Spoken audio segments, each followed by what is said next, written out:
الخير عليكم البنات، مرحبا بكم معايا في قناتي. معكم سهام ادم للطبخ. اليوم جيتكم بوصفه جديده اللي هي وصفه الخفاف. خفاف الفارنه، وصفه سهله واقتصاديه. انا بكل صراحه ما كنتش راح نصور، كنت حطيت الكيلو الاول تاع الفارنه، من بعد فكرت باللي لازم نصور ونوري لكم الاخوات. كاين اخوات ما ينجح لهمش الخفاف من اول مره. هاد لاغوسيت راح تنجح لكم من اول استعمال. هنا كيما راكم تشاهدوا في جفنه حطيت 2 كيلو تاع الفارينه. هنا تقدروا تقسموا الكميه على 2 ولا على 3 كيما حبيتوا. انا كانت عندي كونتيتي كبيره، ما كنتش قادره ندير كونتيتي صغيره. وليت حاب كميه صغيره تعاود لي الفيديوهات تاوعي، تروح للقناه بلاي ليست الوصفات تاوعي الاولين. كنت درت كميه تاع رطل، هذيك الكميه تقدروا تستعملوها هما نفس المقادير بكل صراحة. هنا فقط بدلت الطريقة. هنا كما قلت لكم درت 2 كيلو فرينة، وهنا في بول ولا انشوب درت مغرفة ونص تاع خميرة الخبز مع مغرفة سكر، حطيت لهم مسخون وحطيتها تطلع بتجيه تخمر. من بعد ضفت الملح وجبت حبة بيض. هنا كنت ضربتها شوية، درت لها شوية فقط تاع الملح. وهنا البيض اختياري، اللي ما يحبش البيض يقدر ما يديرش، مي البيض راح يعطي لكم هذيك لا دورور عفوا تاع الخفاف، يخرج لكم دوغي.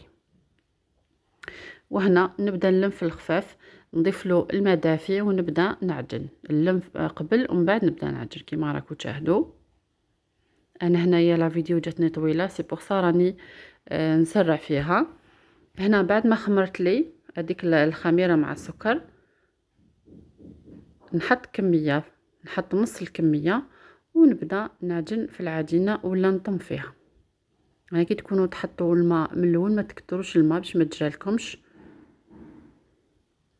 لانه كاين من بعد نحطوا الخميره.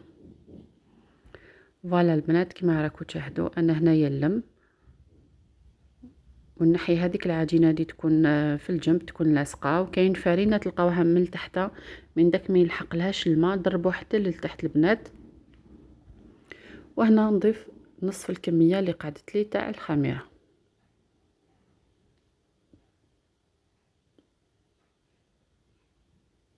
كما قلت لكم وصفه بزاف سهله. وهنا اللي عندها البيتخان تقدر تحطها في البيتخان، راح يسهل عليها كامل هذاك التعب. انا حبيت نخدمهم بيدي، بورتو عندي البيتخان ما حبيت. كاين اخوات ما عندهمش البيتخان، كي تشوف الوصفه هكا تقولك انا ما عنديش البيتخان ما نعجنش. الوغ حنا حبيت نوري لكم باللي تقدروا تخدموا بيدكم وطريقه وما فيهاش عجين بزاف. يعني بكل صراحه الفارينه ديجا اصلا ما تعجنوهاش، لموها فقط جاريه. نحي هذيك زياده في تاع العجين اللي راهو في اليد. وهنا دائما البنات تستعينوا ديروا طاس ما قدامكم. انا الماء اللي قعد لي كي كنت نبل به الماء دافي، كنت كل ما نجي دوكا نجي نعجنها نشمخ يديا في الماء. فوالا كيما راكم تشاهدوا باش ما يلصقليش العجين باسكو راهو بزاف جاري. وهنا ديروا هذيك العمليه، دخلوا من تحت وسيو خبطوا العجينه هكذا باش ترجع لكم ليس تتلم في بعضها قبل ما تخلوها تخمر. انا هنا الجفنه كانت تزلق لي شغل، ما قدرتش فريم ما كانش عندي الفرصه باش نخبطها باسكو الجفنه خفيفه وكانت تزلق من تحت، كنت ما درتلهاش طرشون. وهنايا بعد ما لميتها ضفت كيس ونص تاع خميره كيميائيه لا ليفر شيميك. وهنا نسيي كيفاش ندخلها. هنا ما تضيفوا لا ما لا والو باسكو العجينه تاعنا راهي جاريه. نسيو كيفاش تدخلوا هذيك الخميره الكيميائيه. فوالا شمخوا يدكم بالماء دائما، استعينوا باش ما تلصقلكمش. وسيو عاودوا طموا ودخلوا هذيك الخميره في الوسط. وهذاك العجين دائما اللي يطلع ملي كوتي سيوه هبطوا باش ما تخلوش القصعه تاعكم مسخه مغنجقه، تنحوا كلش. هنا البنات نجيب كيس بلاستيكي نغطيها مع طرشون ونخليها حتى تخمر. هنا كاين نقطه، البنات دهنوا يدكم بشويه زيت ومسحوا السطح من الفوق باش ما تلصق لكمش العجينه البنات.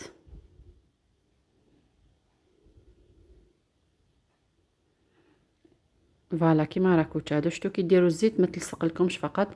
هنايا هذه هنايا عفوا كنت خمرتها للمره الثانيه فوالا انا خمرتها 3 خطرات، فهمتوني البنات؟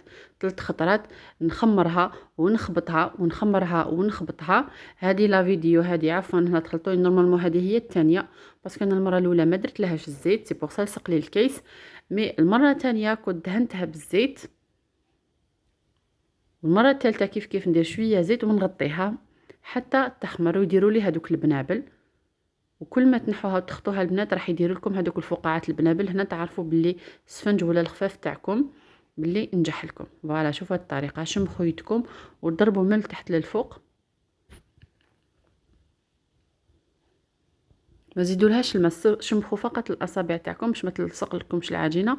وديروا هذه الطريقه، مسحوها فقط مسحه خفيفه فقط من الفوق بالزيت باش ما تلصقش، وغطوها بالكيس وخلوها تخمر.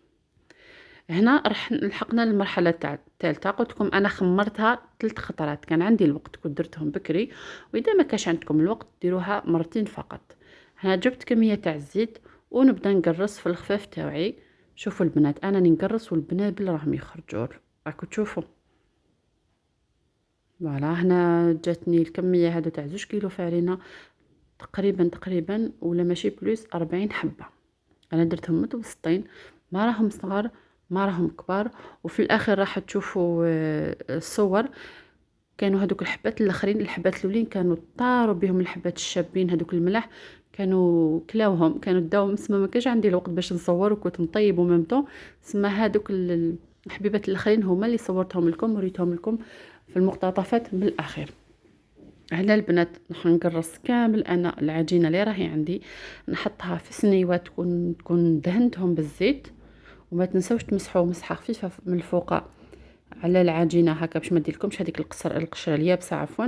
وتغطوهم بالكيس الوقت اللي تكملوا كامل العجين تاعكم وتوجدوا الزيت تسخن.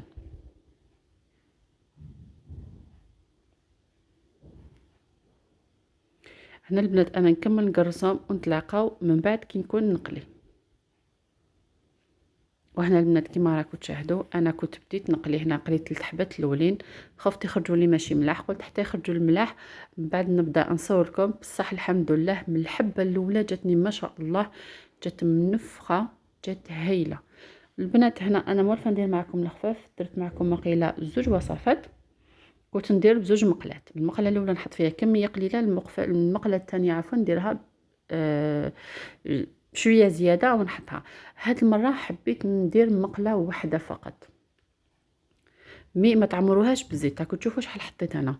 عمركم لا تعمروا المقله الزيت الخفيف، ما لازمش يعوم، لازم الزيت تكون كميه صغيره، وكي تخلص لكم زيدوا. هنا البنات انا نجيب العجين تاعي ندهن شويه صبعتيه بالزيت، نحل العجينه كيما شتوف في يدي في السما هكذا. واللي ما تعرفش الاول مره تحل طبيسي فوق البوطاجي ولا فوق الطابله وتحل بيدها وتحطهم يتقلاو عادي راح تنجح لها.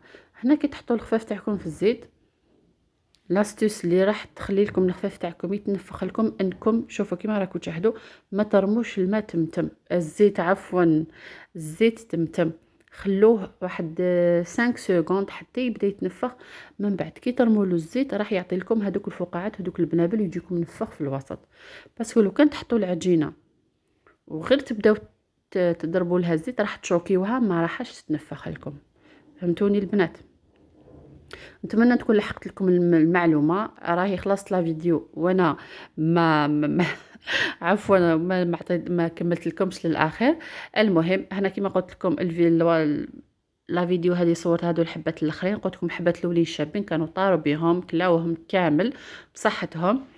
فوالا نتمنى تكون عجبتكم هذه الوصفه، نتمنى تجربوها. ما تنسوش البنات اللي ما دارش لايك وجيم دير لايك وتبارطاجي وتابوني في القناه تاعي، وان شاء الله تكون عجبتكم هذه الوصفه وتجربوها وتبعتوا لي. شوفوا هنا قسمت لكم حبه، شوفوا كيفاش جات من داخل خيوط صدقوني جاو بزاف بنان كامل عجبوهم وبصحتهم.